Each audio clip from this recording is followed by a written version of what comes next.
Have you ever seen somebody and, just based on the person's appearance, you thought to yourself or maybe said to somebody else, that person's a little different.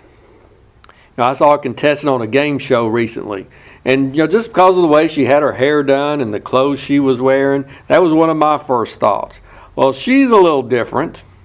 Or most of the time, it really has nothing to do with the person's appearance.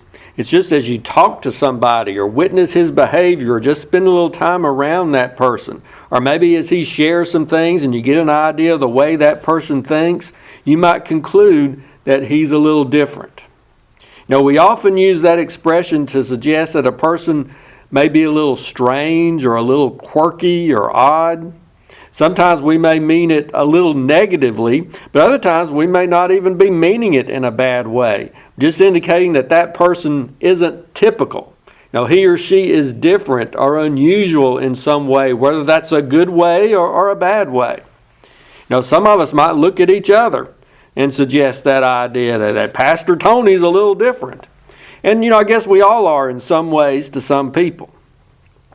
But if God himself looked at somebody and said, that person is different, that might get our attention, especially if we were that person. Does God think I'm strange? Does he consider me a little odd or weird? Well, I've got news for you. Compared to God and his holiness and character, we're all a little weird, aren't we? If God compares us to himself, we're all a little different and strange. But God actually made that comment about someone in relation to other people. He saw this guy and said, he's different. Not necessarily in the sense of his being strange, but of his being unusual compared to those around him. He was different from his companions or his peers, and different in a good way. And I'm talking about Caleb. Let's look at what God said about him in Numbers chapter 14, and we'll begin reading there at verse 20 and go through verse 24. Then the Lord said, I have pardoned according to your word, but truly as I live, all the earth shall be filled with the glory of the Lord, because all these men who have seen my glory and the signs which I did in Egypt and in the wilderness, and have put me to the test now these 10 times, and have not heeded my voice, they certainly shall not see the land of which I swore to their fathers, nor shall any of those who rejected me see it. But my servant Caleb, because he has a different spirit in him, and has followed me fully, I will bring into the land where he went, and his descendants shall inherit it. Now you probably recognize this as being the time when the Israelites first came to the land God had promised to give them. And they had sent the 12 spies in to check it out. And you remember 10 came back saying that this land and its people are too difficult for us to conquer. We can't do it. But Joshua and Caleb, the other 2 spies, they had encouraged them all to go ahead, that with God's help they were able. But the people listened to the 10, rebelled against God's will for them, and ended up facing 40 more years in the wilderness. What we read here is when God was pronouncing that all those of that generation who refused to go in, they would not see that new land. They would die out there in the wilderness, and their children enter the land later on. But Caleb and Joshua were the exceptions because of their faith and obedience. So here God points that out by saying that Caleb's going to get to go into the land. Why? God said, because he has a different spirit and has followed me fully. God's saying, I see that Caleb fella, and he's a little different. And God wasn't talking about him being different in a bad way, but in a good way. He was different in that he wasn't like most of the people around him. He had a different spirit. He was committed to fully, totally following the Lord, as it says here. Does that describe us today? Can the Lord say that we're different because unlike many others, we're fully following him? Not just following this world or this modern culture or current philosophies and trends, not just following our sports stars and entertainment celebrities, and not even just following religion or church traditions, but following Him. And are we following Him not just half-heartedly, not just part-time, not just on Sundays, not just when our wife or husband is around, not just when others are looking at us, and not just in the middle of pandemics or other crises in life? Can God say in a positive way that we're a little different because in spite of what others are doing, we're following Him with all our hearts? I hope He can say that of each one of us. And I believe the Lord wants us to think about several ways this different spirit of Caleb's manifested itself. What are some ways we see this difference coming out in Caleb? In what way is it showing up in our lives in similar ways, or is it? Is it showing up in our lives in the way it did in Caleb's? First of all, Caleb was willing to be faithful to God and to what was right, even if it meant being in the minority. Most people don't like to be in the minority. I mean, it's uncomfortable. It's much easier and much less stressful to just go with the flow, to follow the crowd, to go along with whatever the majority says and whatever most people want to do. We use the expression sometimes, don't rock the boat. Just go along with everybody else. Don't cause any problems. Don't make yourself stand out. Fly under the radar as much as you can. And the easy way to do that is to walk right in step with what everybody else, the majority, is doing. At least with what most people are doing. In an episode of one of my favorite TV series, The Andy Griffith Show, there was a city council meeting one time where they were discussing the sale of an old cannon. And everybody seemed to be in favor of selling it except for Deputy Barney Fife. In spite of all the good reasons to get rid of it, he wanted to keep it. So he made a big deal beforehand about how he was going to vote to keep that cannon. When the vote was finally taken, everybody except Barney raised their hand to vote in favor of getting rid of it. And the mayor declared the motion to have passed, and he was ready to go on with other business, but Barney insisted that he ask for a show of hands of who was against it. So the mayor did, and Barney just sat there. He didn't raise his hand. He didn't vote against it. When Andy asked him why, he said, "Do you think I want to go on record as a troublemaker?" Well, Caleb could have done that too. He could have sat by silent as the others gave their report. He could have abstained from the vote. But no, he was willing to speak up for what was right. He was willing to stand up on God's side of this issue, even though he knew it probably would result in his being branded a troublemaker. He was willing to be in the minority, and in a very small minority at that. And these other guys he was butting heads with, they weren't just some unknown or insignificant individuals who had gotten chosen for this assignment. The Bible describes them as heads or leaders in their tribes. These were, in a sense, their senators, their respected representatives.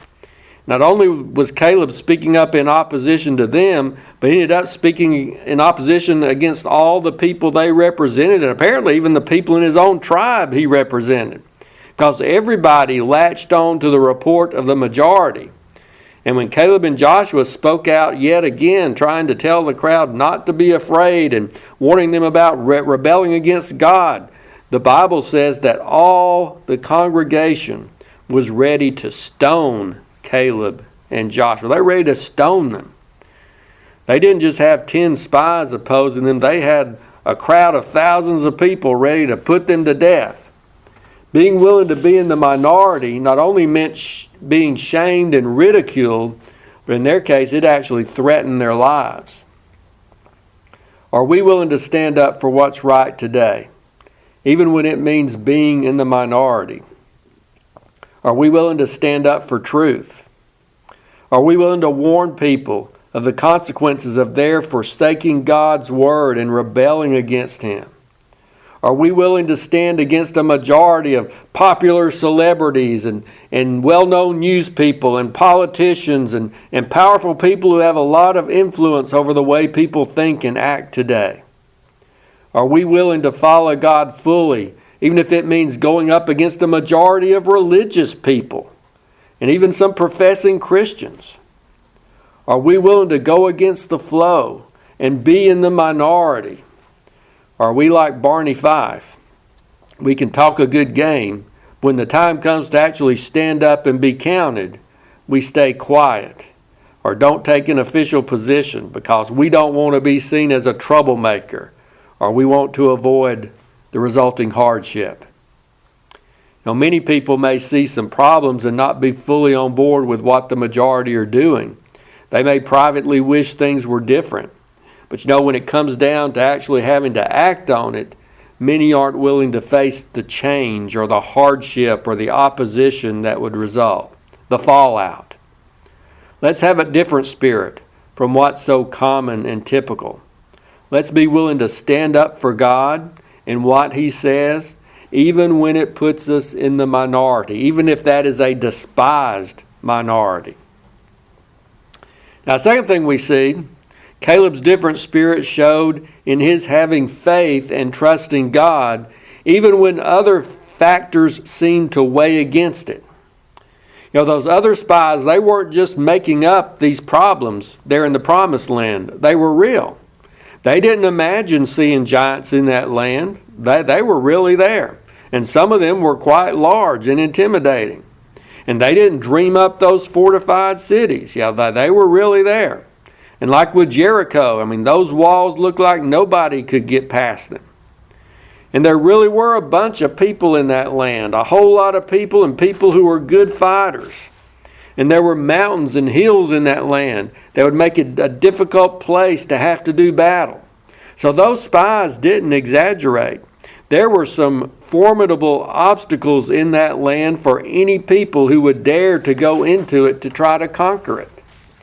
And as the 10 spies focused on those obstacles and challenges and got all the people to focus on those, it's no wonder that they were scared and discouraged and felt hopeless about it all. If all you looked at were those factors, it wouldn't seem like a good idea to try to conquer that land.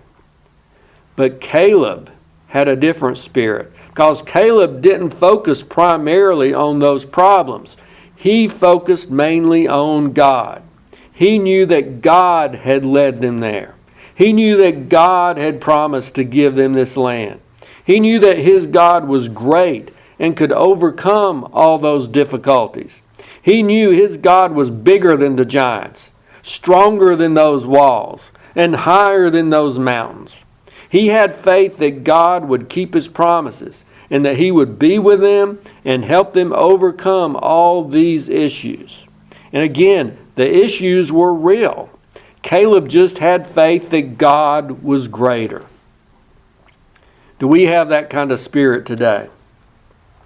The problems and challenges are real today.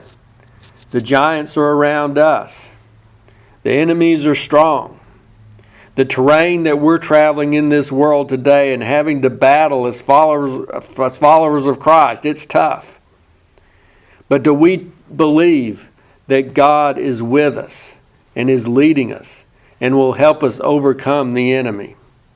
Let's not focus too much on the difficulties. Let's focus more on the one who can get us through those difficulties. If we focus mainly on the problems, then we're going to end up like the Israelites here. Afraid, discouraged, and running away from God's purposes for us. In this pandemic, for example, to some degree, the threats are real.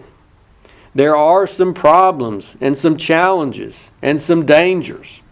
And while we need to recognize the science in it all, we need to keep our eyes on the one who created this world and who even makes science possible. Science is just revealing what we've discovered and can comprehend about the work of God, the creator of it all. We don't need to just follow the science through all of this. We need to follow God. And that may mean taking precautions, but it doesn't mean living in fear. It may mean altering our lifestyles in some ways, but it doesn't mean forsaking all of our freedoms. It may mean giving science and medical people the honor and the respect and their opinions the respect they deserve. But it doesn't mean saying God in prayer doesn't play a part in this, as some have done. It may mean washing our hands a lot more often, but it also means getting our hearts washed through repentance and submitting ourselves to God. Too many are ready to bow down to the gods of science and government support and human ingenuity and whatever they think might can keep us physically safe and secure today. And we should acknowledge those things and need to keep them in their right place. But God needs to still be our only God before whom we bow, and we need to keep our eyes of faith focused on Him. He's bigger than whatever we're facing today, including a pandemic. Our world is promoting fear, not faith today. And we have a choice to make. Let's choose to be someone of a different spirit. Be aware, take precautions, but have faith in God at the same time. Let's live like those who look to God as their main source of safety and security. Focus on Him and His Word more than on the problems. Be more like Caleb. He saw the risks, but he still declared, if the Lord delights in us, then He will bring us into this land and give it to us. With faith in God, he declared, we are well able to overcome. And for us, the issues are real. Don't be ignorant of them. But God is real, and what He says is true. Focus on Him and trust Him in these times. With His help, we can overcome. And then thirdly, we see Caleb's different spirit as he was willing to take on challenges when others wouldn't, or when many others would not have been willing to do so. When those 40 years were up and they finally do enter the promised land, at one point after they had started conquering and possessing the land, Caleb steps forward. Now keep in mind, this is 85-year-old Caleb now. And he reminds Joshua of God's promise to give him some land there. So he says, give me this mountain the Lord spoke about at that time. I know there are giants there and fortified cities there, but it may be that the Lord will be with me, and I'll be able to drive them out, as the Lord said. 85 years old, and yet Caleb was ready to take on a new challenge. And it wasn't an easy one. That place still had giants and fortified cities. But Caleb was willing to take them on. At a time when most people are winding down, Caleb was getting wound up. At a time when many are thinking about retiring and letting the younger folks do the battling, Caleb was stepping right back into the ring. He had a different spirit. What's our spirit and attitude about the challenges confronting us today? The challenges confronting us personally, health issues, financial issues, family matters, spiritual issues. The challenges confronting our world, our society today. The challenges confronting God's people, the Church of Jesus Christ. Do we see those and just concede that they're just too big and complicated for us to do anything about? Or maybe we're at the point in our lives where we can't do anything, we can't change. My mom and I were talking one day this week about her trying to use a certain program on the computer to be able to video chat with some of the family. And that old saying about not being able to teach an old dog new tricks came up. Maybe we give into that idea too easily sometimes. And I'm not talking mainly about our using technology and such, but the other challenges in life. We do have our limitations, and we need to recognize those, and we have to make allowance for them. But we serve a God who has no limitations. And if He leads us to a mountain and He says He's going to give it to us, then let's have the faith to believe Him and trust Him that He'll enable us to claim that mountain. The question isn't just, what's our attitude about life's challenges, but what's our attitude about God's promises. Too many of us back away from today's challenges because we think they're too hard or that we're too weak. There's just not much we can do about them. So we leave it to the government to solve our problems, send us our stimulus checks, and take over our lives, it seems. Or we give up on revival in the church and on an awakening in our nation, in our world, because it appears to be so bleak, so hopeless. We give up on the challenges facing followers of Christ today in the midst of a society that has forsaken Him and His Word and is looking at people like us as being irrelevant or extreme. We see opposition and persecution and hardship awaiting those who take a stand, and we're not sure we're up to that fight. We think, well, let somebody else do it. I'm too old, or I'm not a theologian or a preacher, or I don't have the skills or the boldness to tackle those problems. Whatever challenges we're facing, let's face them with a different spirit. Not like so many who just sit around and complain about those things or talk about them or maybe dream about them, but never do anything about them. Let's trust God to give us whatever mountain He's put in front of us. Some people might think you're crazy. Some people probably thought old Caleb was crazy and laughed at him when he stepped up and said what he did. But Caleb got the last laugh when he took possession of that place, and it became his family inheritance. People are too readily submitting to the challenges of life today, just giving in to them, giving up, not even trying to overcome them. Let's be people of a different spirit. Challenge the challenges in your life. Stand up to the mountains. Let's be more like Caleb and trust the Lord to enable us to do whatever He calls us to do. And if He's given us a mountain or a promise, let's go claim it and take possession of it. Being 85 years old like Caleb doesn't take away God's promises. A pandemic doesn't set aside God's promises. A seemingly apostate church doesn't do away with God's promises. An economic crisis doesn't negate God's promises. Let's keep moving ahead in taking possession of whatever God has promised us. Are you willing to be looked at as a little different? Stand up for God and what's right and true, knowing that it'll put you in the minority and you'll be seen as different. Keep your eyes on God and manifest faith in Him when so many others are caught up in the fear from focusing on the problems, and you'll be seen as different. Be willing to face the challenges and claim God's promises rather than cower from those challenges, and you'll be seen as different. Now, different can be good sometimes. We need a different spirit from so many around us today. We need that different spirit that comes from fully following the Lord as Caleb did.